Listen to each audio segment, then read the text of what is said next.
The FBI says it was no movie plot, a secret 2-year effort by Iran to keep close tabs on this woman, Masih Alinejad, at her house in Brooklyn with the goal of kidnapping her. I'm an Iranian journalist, activist, but to be honest, the government in Iran have different names for me. She's an outspoken critic of the Iranian regime's human rights record, especially its treatment of women, an author with a big profile on social media. Federal prosecutors say these 4 men in Iran, operatives of its intelligence service, hatched a plot to snatch her off the street, hiring private investigators to watch and photograph her house, falsely telling them she owed money to a client in the Middle East.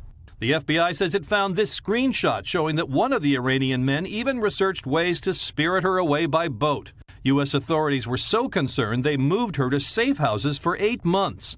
A 5th person, a woman in California, is charged with helping move nearly $500,000 here from Iran to finance the plot. Iran's foreign ministry tonight calls the charges baseless and ridiculous, but the Justice Department says Iran has a history of dragging dissidents back home to be jailed or executed.